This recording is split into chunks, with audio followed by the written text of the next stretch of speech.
नमस्कार, आप सभी का स्वागत है एनडीटीवी राजस्थान पर और मैं हूं आपके साथ शुभेंदु सिंह। ऑनलाइन गेम की लत कितनी खतरनाक साबित हो सकती है, इसका सबूत धौलपुर जिले के कंचरपुर थाना इलाके से सामने आया। 15 साल के लड़के ने फ्री फायर गेम खेलने से रोके जाने पर आत्महत्या कर ली। पिता की डांट ने बच्चे को इतना झकझोर दिया कि उसने अपनी जिंदगी ही खत्म कर ली। एक मासूम जिसने गेम की हार को जिंदगी की हार समझ लिया। मोबाइल की लत अब बच्चों की जिंदगी लील रही है। देखिए यह दर्द भरी रिपोर्ट, मोबाइल आखिर कैसे बच्चों की स्माइल छीन रहा है।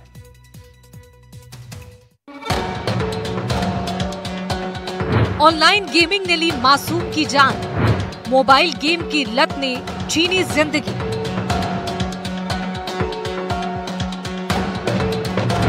एक मासूम उम्र महज 15 साल का।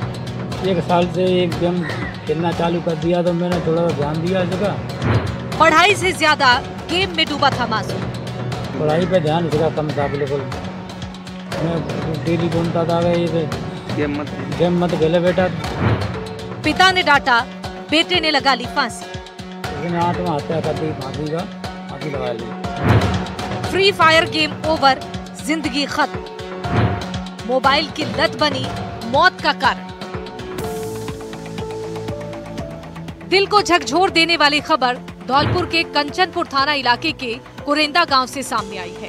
उम्र थी महज 15 साल। राजवीर बघेल पढ़ाई लिखाई में भी होनहार था और वो बच्चा फांसी के फंदे पर लटक जाए, सुसाइड कर ले, ये बात आप सपने में भी नहीं सोच सकते। ये ख्याल भी किसी माँ और बाप के दिल को दहला देने के लिए काफी है। लेकिन ऑनलाइन गेमिंग के चक्रव्यूह ने इस डरावने सच को सामने ला दिया। लेकिन एक दिन पिता ने मोबाइल पर फ्री फायर गेम खेलने से मना किया और उसे डांटा और कहा कि पढ़ाई पर ध्यान दो, मोबाइल रख दो। बस इतनी सी बात। मासूम ने कमरे में जाकर फांसी लगा ली। 1 साल से एक गेम खेलना चालू कर दिया तो मैंने थोड़ा ध्यान दिया इस जगह। उसने आत्महत्या कर दी, फांसी लगा ली। पढ़ाई पे ध्यान इसका कम था बिल्कुल। मैं डेली बोलता था ये गेम मत खेले बेटा, पढ़ने जा, गेम पे ध्यान मन दे बेटा। तो ज़्यादा मैंने कोशिश करी, इसने आत्महत्या कर ली, इसने फांसी लगा ली। एक पल में हंसता खेलता घर उजड़ गया।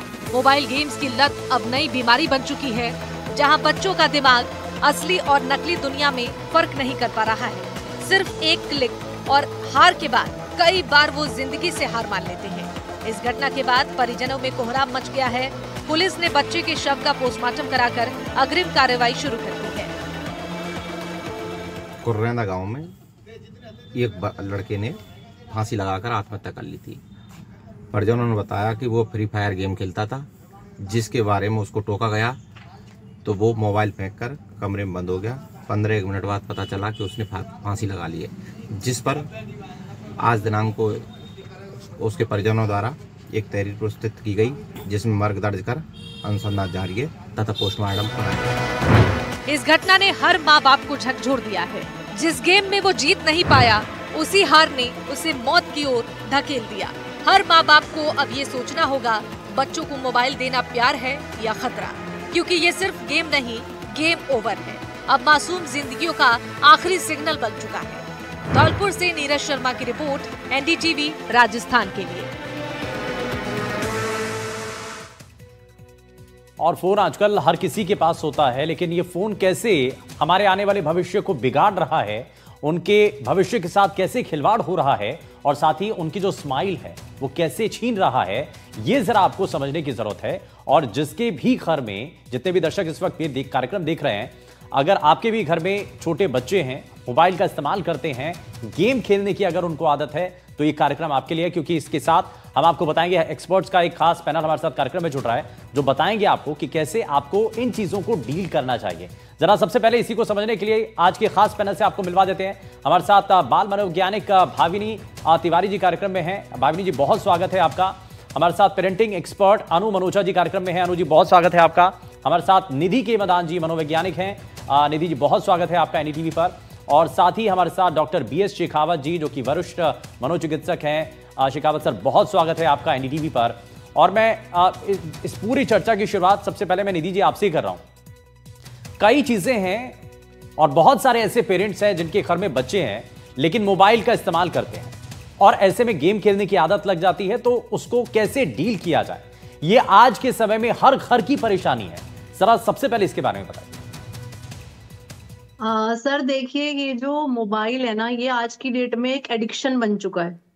जैसे बड़ों में, वयस्कों में आप देख रहे हैं कि अल्कोहल की एडिक्शन है या फिर किसी और तरीके की वो इंटॉक्सिकेशन करते हैं, तो बच्चों के लिए भी सेम वही जो मोबाइल की लत है वो आज की डेट में एक एडिक्शन बन चुकी है। और जब उन्हें रोका जाता है, उन्हें टोका जाता है और एकदम से उस चीज का जो एक्सपोजर है, क्योंकि उनको लत लग चुकी है, अब उस एक्सपोजर को जब आप एकदम से हटाते हैं ना, तो वो जो विड्रॉल सिम्टम्स उनके अंदर आते हैं और ड्यूरिंग दोज विड्रॉल सिम्टम्स जो एंजाइटी इन्वोक होती है उनके अंदर, उस एंजाइटी को वो कंट्रोल नहीं कर पाते।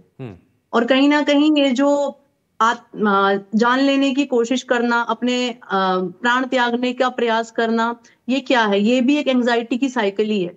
ये 1 मिनट में करा गया ही काम होता है, बट इसके लिए पूरे महीने की प्लानिंग होती है। ऐसा नहीं है कि वो जो बच्चा है उसको तुरंत छीना और उसने वो ऐसा नहीं कि जाके अचानक ऐसा से काम आपने कर इतना लिया। बड़ा स्टेप ले लिया, अचानक से कुछ नहीं होता है। उसके पीछे एक लंबा समय होता है, धीरे धीरे करके बच्चा उस स्तर बिल्कुल। तक आ जाता है कि वो इतना एक्सट्रीम स्टेप उठा लेता है।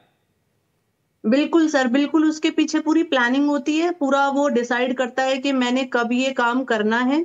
और कुछ वार्निंग साइंस होते हैं जो कि पेरेंट्स को समझने की जरूरत है कि क्या वार्निंग साइंस 48 घंटे से 1 हफ्ते के पहले ही वो वार्निंग साइंस कुछ उस बच्चे के अंदर दिखने लग जाते हैं। जैसे कि वो सोशली विड्रॉल कर लेता है अपने आप को, या तो बहुत ज्यादा गुस्सा करता है, या बिल्कुल चुप हो रहा है, या फिर उसने अपने आप को बिल्कुल कमरे में बंद कर लिया है, या गुस्सा बहुत ज्यादा कर रहा है, बहुत ज्यादा एजिटेशन शो कर रहा है, एग्रेशन शो कर रहा है।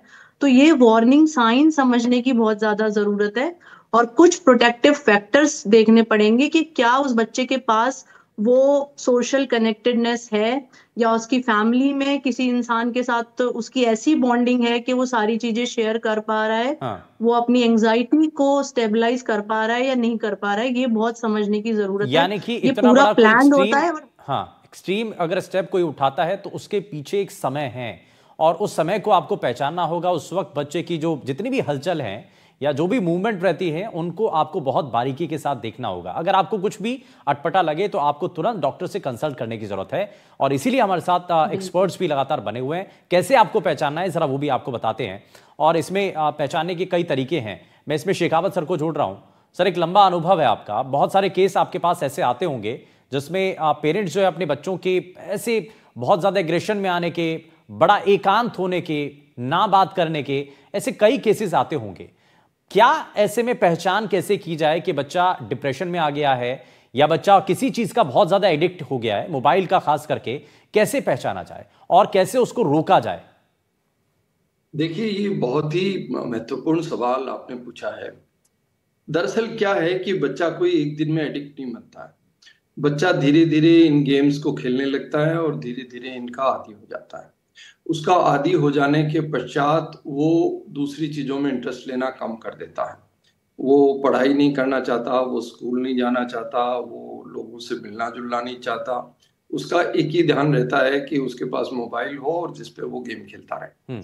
और इसके पश्चात उसमें ऐसी चीजें आने लगती है कि अगर उसको किसी भी तरह से मोबाइल के लिए टोका जाए या कोई और काम बताया जाए तो वो चिड़चिड़ा हो जाता है और छोटी छोटी बातों पे बहुत ज्यादा उग्र स्वभाव को प्रदर्शित करता है। और अगर आप उसको लेने दें तो मोबाइल खेलने दें तो न उसको खाने की परवाह है, न पढ़ाई की परवाह है, न लोगों से मिलने जुलने की परवाह है। लेकिन ऐसे बच्चे धीरे धीरे चिड़चिड़े हो जाते हैं, सोशली आइसोलेट होने लगते हैं, माँ बाप से रूखा व्यवहार करने लगते हैं और कई बार वो धमकियां भी देने लगते हैं कि अगर आपने मेरे से मोबाइल लिया तो मैं ऐसा कर दूंगा। तो उस वक्त हमको ये सतर्क हो जाना चाहिए कि बच्चा किस दिशा में जा रहा है। एक बात मैं और कहना चाहता हूँ कि हम पेरेंट्स को देखते हैं कि वो खुद भी दिन भर मोबाइल चलाते हैं और बच्चे के पास भी एक मोबाइल होता है तो उनके बगल में बैठ के वो भी करता है। पेरेंट्स थोड़े समझदार होते हैं, जब उनको काम का वक्त होता है वो मोबाइल हटा देते हैं, पर बच्चे के पास इंटरेस्ट के लिए गेम है और वो आउटडोर गेम में इंटरेस्ट नहीं लेता, सारा दिन मोबाइल से खेलता है और धीरे धीरे वो इतना उसका आदी हो जाता है। आपको मैं एक बात और बताऊं, मनोचिकित्सा में अब इसको एक बीमारी मान लिया गया है। जिस तरह अल्कोहल का और ओपियम का एडिक्शन होता है, वैसे ही मोबाइल का और इंटरनेट का एडिक्शन, गेम का एडिक्शन होने लगा है। अच्छा, मैं एक चीज और जानना चाहता हूं सर, इसमें आप जो बता रहे हैं वो तो आप बताइएगा, लेकिन इसका एक्सट्रीम लेवल क्या होता है? भाई ये तो सुसाइड का एक केस है, क्या किस तरीके के केसेस आते हैं जब इसमें इसको कंट्रोल नहीं किया जाता है या कंट्रोल नहीं कर पाते हैं, कोई पहचान नहीं पाता है, तो आखिर अंत क्या?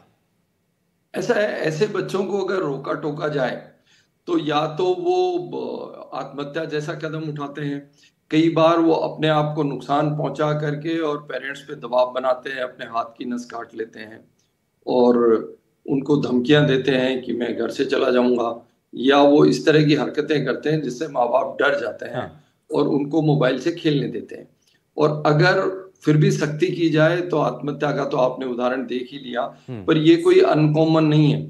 बहुत बार ऐसा होता है कि बच्चा ऐसे सेल्फ इंजूरियस बिहेवियर हम इसको कहते हैं, अपने आप को नुकसान पहुंचाता है, डॉक्टर्स के पास अगर पहुंच जाता है, हॉस्पिटल पहुंच जाता है तो वो बचाया जाता है। लेकिन वो धमकियां देने लगता है कि अगर आपने मेरे से मोबाइल छीन लिया तो मैं छत से कूद जाऊंगा, या मैं अपनी नसें काट लूंगा, या मैं ये इस तरह की हरकतें करूंगा। लेकिन इसकी जड़ में भी जाने की जरूरत है। इसमें शेखावत सर, इसमें जड़ में जाना है कि आखिर ऐसा क्यों होता है। मैं इसमें अनु जी को इसमें जोड़ लेता हूं।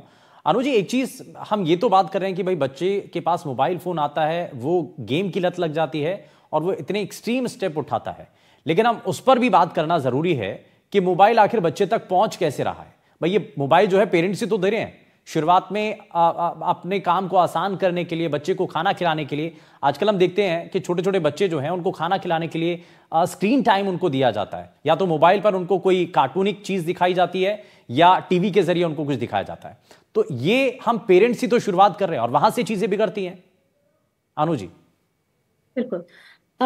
मैं इसमें खैर ब्लेम नहीं करूंगी पेरेंट्स को, बिकॉज आजकल की लाइफस्टाइल ऐसी हो गई है कि पेरेंट्स भी हर वक्त बिजी रहते हैं। उनको अपना बच्चों का एक सो कॉल्ड बेटर लाइफस्टाइल देने के चक्कर में वो उनको जो क्वालिटी टाइम है वो नहीं दे पा रहे हैं। तो उस क्वालिटी टाइम की जगह वो उनको दे देते हैं फोन, और फोन धीरे धीरे एज एन एडिक्शन बन जाता है उनके लिए। पर वही बात है, I don't want to blame parents उसके लिए, पर पेरेंट्स को उस चीज को बैलेंस करना भी बहुत जरूरी है। अगर आप बच्चों को मोबाइल दे रहे हैं कि बच्चे बाहर नहीं जा रहे, इन केस जैसे ठंड ज्यादा है या पोल्यूशन ज्यादा है या कोई भी, बच्चों को और भी छोड़िए, मेन स्कूल में जैसे आजकल जो भी काम होता है वो नेट पे होता है, क्लासेस कितनी बार होती है, नेट पे होती है, तो वो भी धीरे धीरे स्क्रीन अटेंशन और एडिक्शन का काम करता है। तो अगर पेरेंट्स हर चीज को रिस्ट्रिक्ट करना शुरू करें, उनको बैलेंस करना शुरू करें, बच्चों को बोले ओके फाइन तुमने देखना है, हम साथ बैठ के देखेंगे, लेकिन इसके बाद हमारा ये टास्क है, तुमने आधा घंटा अगर मोबाइल देखा तो 1 घंटा पढ़ाई करी तो आधा घंटा तुम्हें मोबाइल मिलेगा। तो बच्चों का डाइवर्जन पहले राइट चीजों की तरफ आएगा। तो हर चीज को बैलेंस करें पेरेंट्स, अगर कर सकेंगे तो ज्यादा अच्छा है। और रादर देन बच्चों को डांटना, उनको सुनना जरूरी है। रिसर्चर्स कहती हैं अगर हम रोज बच्चों को सिर्फ 10 मिनट्स क्वालिटी टाइम दे पाए अपने काम के बाद, पहले होता था मिक्स फैमिलीज होती थी, जॉइंट फैमिलीज होती थी, अभी न्यूक्लियर फैमिलीज बहुत ज्यादा होती है, तो ऑब्वियसली पेरेंट्स के पास फिर टाइम नहीं है। पर फिर भी अगर 10-15 मिनट अगर हम बच्चों को क्वालिटी टाइम दे पाए, उनसे सुन पाए कि उनका दिन कैसा था या उनको क्या करना पसंद है, मे बी उनको प्रॉपर एक्टिविटीज में इन्वॉल्व कर पाए, तो 80% जो मैंने फिलहाल रिसर्चेस में पढ़ा था, अप्रोक्सीमेटली 80% उनका जो ये स्क्रीन टाइम है वो कम हो जाता है। तो हमें थोड़ा सा उनको रेगुलाइज करना पड़ेगा। टाइम मतलब कम करने के लिए आपको ऑल्टरनेट ढूंढने होंगे, आपको थोड़ा सा इसमें, मैं इसमें भाविनी जी को भी जोड़ रहा हूं। भाविनी जी, कई बार ऐसे पेशेंट भी आते होंगे, छोटे बच्चे आते होंगे कि भाई उनका स्क्रीन टाइम कम करने के लिए पेरेंट्स पूछते होंगे तो क्या किया जाए। अब क्योंकि दूसरी एक बड़ी परेशानी है कि फिजिकल एक्टिविटी बच्चों की बहुत कम हो गई है। आप देखिए, आप घर के अंदर इंडोर गेम खेलते हैं बच्चे, आउटडोर बहुत कम खेलते हैं। अब उनको इंडोर के अंदर ही टीवी, मोबाइल, ये सब चीजें मिल जाती हैं, तो शायद इसलिए वो दूसरी तरफ नहीं बढ़ते हैं। तो स्क्रीन टाइम को कम करने के लिए क्या फिजिकल एक्टिविटी अगर बढ़ा दी जाए या उनको एक ऑप्शन दिया जाए कि आप खेल कूद, मतलब उसकी तरफ ज्यादा ध्यान दें, तो शायद स्क्रीन टाइम कम कर सकते हैं। क्योंकि दबाव बनाए तो विद्रोह करेंगे भाई, इस बात का विरोध करेंगे वो। जी बिल्कुल। तो स्क्रीन टाइम कम करना इसका सबसे पहला जवाब है, लेकिन हमें ये सोचना है कि जब हमने स्क्रीन टाइम कम किया, बच्चे के पास वो खाली टाइम है, तो उस खाली टाइम में वो कहाँ जा रहा है, उसका दिमाग कहाँ जा रहा है। और इसके लिए कारण सोचना बहुत जरूरी है। जो बच्चा फोन यूज कर रहा है उसका क्या कारण है। इस हद तक जब बच्चा फोन यूज कर रहा है कि फोन लिए जाने तक वो सुसाइड कर लेगा, मतलब उसके क्लियरली उसके लाइफ में और भी दिक्कतें हैं। तो माँ बाप को सबसे पहले अपने बिजी शेड्यूल्स में से उनके लिए टाइम निकालना होगा। जो बच्चा, जब आप बच्चे से फोन ले रहे हो तो आप अपना टाइम उन्हें दे, जहां पे आप उनकी लाइफ के बारे में, उनकी दिक्कतों के बारे में जाने, और सबसे जरूरी उनकी उन फीलिंग्स को वैलिडेट करें। उन्हें छोटा या इनसिग्निफिकेंट समझ के साइडलाइन ना करें। और जहां तक कि फिजिकल एक्टिविटी की बात है, यहीं पे इसमें फिजिकल एक्टिविटी भी एक तरह की थेरेपी हो सकती है, जिसमें आपके माइंड और बॉडी को बेटर फील होता है। और अगर उसी साथ पेरेंट्स अपने बच्चों के साथ उसमें टाइम स्पेंड कर सके तो ये उनके लिए एक आउटलेट हो सकता है। अगर आपको लगता है कि उस टाइम में साथ गुजार के कि बच्चे को कोई दिक्कत है आपके हो रही है, तो उसको प्लीज आप अपना इमोशनल और मटेरियल सपोर्ट जरूर दें। और अगर ऐसा लगता है कि ऐसी कोई चीज है जिसे डील करने के तरीके आपके पास नहीं है, तो बिल्कुल अपने आसपास जानकार लोगों से बात करें, या फिर एक प्रोफेशनल जैसे साइकोलॉजिस्ट से बात करने में बिल्कुल भी देर ना करें। ठीक है, इसमें मैं वापस से निधि जी को जोड़ रहा हूं। इसमें मैं निधि जी, एक चीज तो यहां पर साफ समझ में आ रही है कि पेरेंट्स को बहुत ज्यादा ध्यान में रखते हुए अपने बच्चों को डील करने की जरूरत है। अगर आप अचानक से उनका मोबाइल छीनने की कोशिश करेंगे, दूसरी ओर अगर आप इसी तरीके के ऑप्शन अगर आप तलाशेंगे, तो शायद वहां पर एग्रेशन आपको बच्चे के अंदर दिखाई देगा। तो अगर आपको प्यार से डील करना है, आपको धीरे धीरे करके कम से कम पहले समझाने की जरूरत है कि उस मोबाइल के नुकसान क्या क्या है। गेम अगर आप खेल रहे हैं तो उससे आपकी आंखों को कितना नुकसान होगा और आपको कितना नुकसान पहुंच रहा है, तो ये सबसे पहले बताने और समझाने की जरूरत है। निधि जी। बिल्कुल सर, क्योंकि देखिए कि अगर इतना छोटा बच्चा इतना एक्सट्रीम स्टेप उठा रहा है ना, तो ये कहीं ना कहीं एक पेरेंटिंग फेलियर हम इसको ले सकते हैं कि as a gatekeeper we fail to check कि बच्चा किस व्यथा, उसकी जो मानसिक स्थिति है उस समय क्या है। यानी कि वो सब जगह से हार चुका है, कोई भी नहीं है उसकी परेशानी को समझने के लिए। जो एंजाइटी उसको फील हो रही है, जैसे कि मैंने आपको बताया कि ये सुसाइड करना, ये होता तो 1 मिनट का काम है, लेकिन इसके पीछे जो महीनों की प्लानिंग है, तो अगर उस 1 मिनट में आपने उस बच्चे को रोक लिया तो ये एंजाइटी की साइकिल एकदम बढ़ती है और वो 1 मिनट में वो काम कर लेता है। तो उससे पहले अगर उसने किसी को वो शेयर कर दिया, या किसी ने उस वार्निंग साइन को नोटिस कर लिया कि ये शायद अब 48 घंटे पहले, जैसे मैंने आपको बताया कि हमें पता चल जाता है कि अब ये कुछ एक्सट्रीम स्टेप ले सकता है, तो कोई अगर उसे सुनने वाला हो, कोई एक इंसान हो जो उसके साथ वो इमोशनली कनेक्टेड थोड़ा सा इसके बारे में बताइए। आपने बहुत वैलिड पॉइंट उठाया है, और ये बहुत सारे ऐसे पेरेंट्स हैं जो ये जानना चाहते होंगे कि भाई वो जो 24 से 48 घंटे का जो समय है, वो एक्सट्रीम स्टेप उठाने से पहले क्या उस वक्त हाव भाव होते हैं, कैसे पहचाना जाए कि भाई अब ये बहुत ज्यादा क्रिटिकल सिचुएशन है, अब हमें डील करने, बहुत ज्यादा तेजी से जल्दी उसको डील करने की जरूरत है।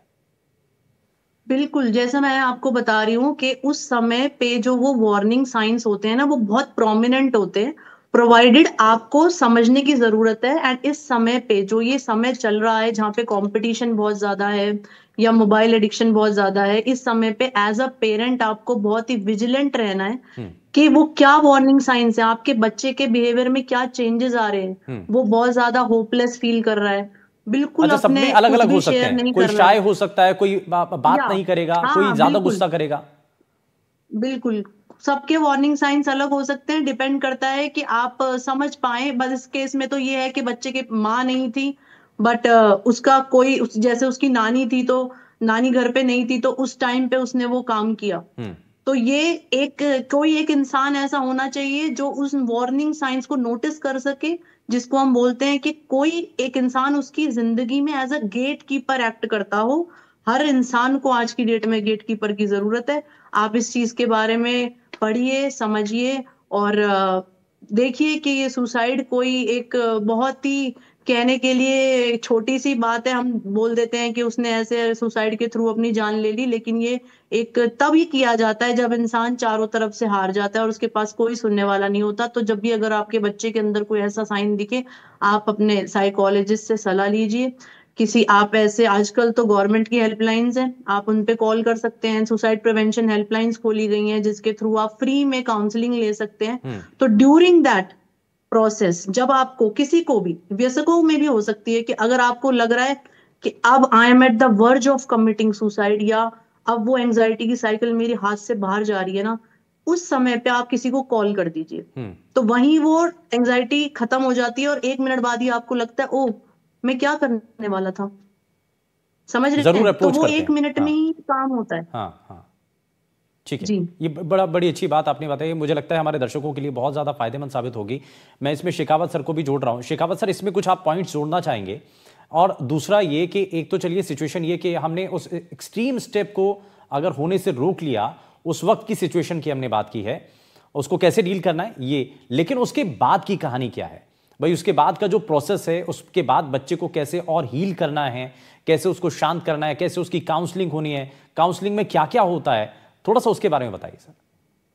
देखिए, ऐसा है कि अगर आपको ये पता लग गया कि आपका बच्चा जो है वो सारा दिन मोबाइल में गेम खेलता रहता है और अब ये पूरी तरह से इसका आदी हो गया है, तो बजाय उसको डांटने फटकारने के लिए सबसे महत्वपूर्ण बात ये कि उससे संवाद स्थापित किया जाए।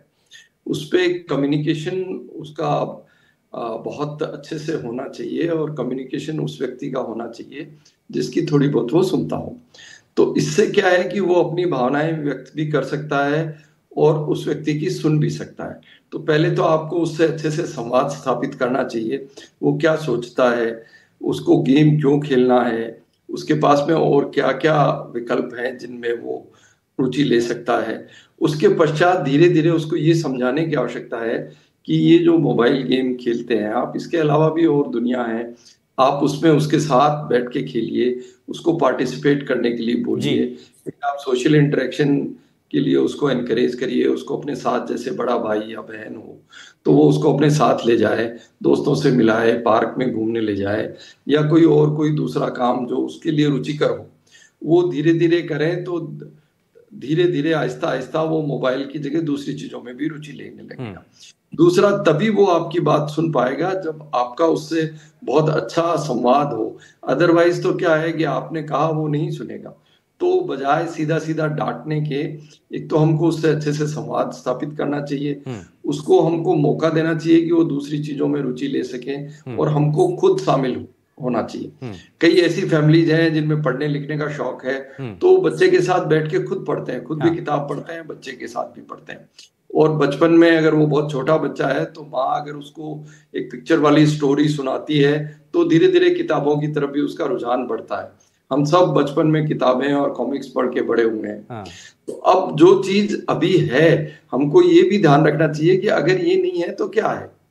अदरवाइज सिर्फ ये कह देना कि तू मोबाइल नहीं इस्तेमाल करो और पढ़ाई करो सारा दिन, ऐसा संभव नहीं है। दूसरी बात ये है कि प्राय लोगों में ये धारणा है कि भाई एक झटके से कुछ भी हो जाता है। इसके विचार पनपते हैं, बच्चा भी धीरे धीरे इन चीजों के बारे में सोचने लगता है। आरंभ में वो उसको रेजिस्ट भी करने की कोशिश करता है और वो असफल होता है। तो एक पॉइंट पे जाके उसको लगता है कि अब कोई जीवन नहीं रह गया। अब ये जो माता पिता या जो भी उसको टोकता है उनको वो शत्रु की तरह देखता है और एक तरह से ये पैसिव एग्रेशन है। उनको वो उनके खिलाफ कुछ नहीं करता, ज्यादा एग्रेशन दिखाते हैं और इसीलिए उस वक्त से आपको समझने की जरूरत है। हर एक पेरेंट को उस बात को समझने की जरूरत है और इसकी शुरुआत आपको घर से करनी चाहिए। और इसमें क्योंकि बच्चों के लिए पेरेंट्स बहुत आइडियल होते हैं और पेरेंट्स को खुद ये दिखाना चाहिए कि भाई आप मोबाइल कम से कम बच्चों के सामने आप कम से कम यूज करें और बच्चों को थोड़ा किसी और दूसरी एक्टिविटी के अंदर इन्वॉल्व कर सकें ताकि बच्चों की ये स्क्रीन टाइम और गेमिंग की जो आदत है वो कम हो सके। बहुत शुक्रिया सभी खास मेहमानों का कार्यक्रम में शामिल होने के लिए, अपनी कीमती राय देने के लिए। बहुत सारे ऐसे सुझाव हैं जो कि हमारे दर्शकों के लिए बहुत ज़्यादा काम आएंगे और मोबाइल कैसे बच्चों के लिए बहुत ज़्यादा नुकसानदेह साबित हो रहा है उसको लेकर के हमने यहाँ चर्चा की है। यहाँ रुक रहे हैं एक छोटे से ब्रेक के लिए, आप कहीं मत जाएगा, बने रहिए एनडीटीवी राजस्थान के साथ। नमस्कार।